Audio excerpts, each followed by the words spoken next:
பிஸ்மில்லாஹிர் ரஹ்மானிர் ரஹீம். திருக்குரான் புனித ரமதான் மாதத்தில் இறக்கி அருளப்பட்டது. இந்த மாதத்தை அடைந்தவர்கள் இறை அச்சத்தை பெறுவதற்காக நோன்பு நோர்க்க இறைவன் கட்டளையிட்டான். பத்ருப்போர் ரமதான் 17ஆம் தேதி 1000க்கும் மேற்பட்ட குறைஷியர்களுக்கும் 313 முஸ்லிம்களுக்கும் இடையே நடந்த பத்ருப்போர் முஸ்லிம் உம்மத்திற்கு ஒரு திருப்பு முனையாக அமைந்தது. லைலதுல் கதர் 1000 மாதங்களை விட சிறந்த லைலதுல் கத்ரை ரமதானின் கடைசி 10 நாட்களில் ஒற்றைப்படையான இரவுகளில் நாம் தேட வேண்டும்.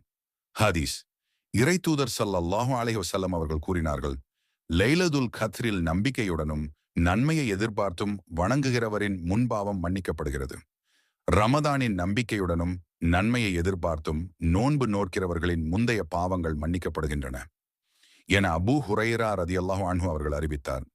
இஹ்திகாஃப் நபி ஸல்லல்லாஹு அலைஹி வஸல்லம் அவர்கள் மரணிக்கும் வரை ரமதானின் கடைசி 10 நாட்களில் இஹ்திகாஃப் இருந்தார்கள். அவர்களுக்கு பின் அவர்களின் மனைவியர் இஹ்திகாஃப் இருந்தார்கள். ரமதான் மாதத்தில் இவ்வுலகை விட்டு சென்ற முக்கியமானவர்களின் சிலர் ரமதான் மாதம் 3ஆம் நாள் அன்னை ஃபாதிமா ரதியல்லாஹு அன்ஹா, நபி ஸல்லல்லாஹு அலைஹி வஸல்லம் அவர்கள் மற்றும் கதீஜா ரதியல்லாஹு அன்ஹா ஆகிய தம்பதிகளுக்கு கடைசி மகளாக பிறந்தார்கள். ஒரு நாள் வானவர் தலைவர் ஜிப்ரீல் அலைஹிஸ்ஸலாம் அவர்கள் ஃபாத்திமா ரதியல்லாஹு அன்ஹா அவர்கள் சுவனத்து பெண்களின் தலைவியாக இருப்பார்கள் என்ற நன்மாராயத்தை கூறினார்கள். ரமதான் மாதம் 10ஆம் நாள் அன்னை கதீஜா ரதியல்லாஹு அன்ஹா அவர்களின் மரண நினைவு தினமாகும். இஸ்லாமிய வரலாற்றில் இவ்வாண்டு துக்க ஆண்டு என அழைக்கப்படுகிறது. கதீஜா பின் குவைலித் அவர்கள் இவ்வுலகின் இறுதி தூதரின் முதல் மனைவி ஆவார்.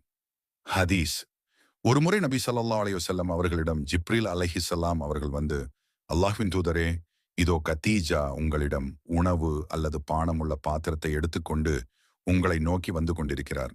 அவர் உங்களிடம் வந்தவுடன் அவருக்கு அவருடைய இறைவன் அல்லாஹ்வின் சார்பாகவும் என் சார்பாகவும் சலாமை எடுத்துச் சொல்லுங்கள். சொர்க்கத்தில் அவருக்கு எந்த குழப்பமோ களைப்போ இல்லாத முத்து மாளிகை ஒன்று இருப்பதாக நற்செய்தி கூறுங்கள் என்று கூறினார்கள். அன்னை ஆயிஷா ரலியல்லாஹு அன்ஹா அன்னை அவர்கள் ரமதான் மாதம் 17ஆம் நாள் இவ்வுலகை விட்டு சென்றார். சுமார் 2210 ஹதீதுகளை அறிவித்திருக்கிறார்கள். அவை அனைத்தும் சட்டம் சார்ந்தவை.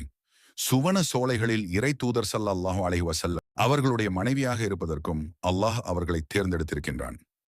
ரமதான் மாதம் 21ஆம் நாள் அலி இப்னு அபூ தாலிப் ரதியல்லாஹு அன்ஹு அவர்கள் முகம்மது நபி ஸல்லல்லாஹு அலைஹி வஸல்லம் அவர்களின் மருமகனும் நபி ஸல்லல்லாஹு அலைஹி வஸல்லம் அவர்களின் பெரிய தந்தையார் அபூ தாலிபின் மகனும் ஆவார். குலாபாயே ராஷிதீன் கலீபாக்களில் 4வது மற்றும் இறுதி கலீபா ஆவார்கள்.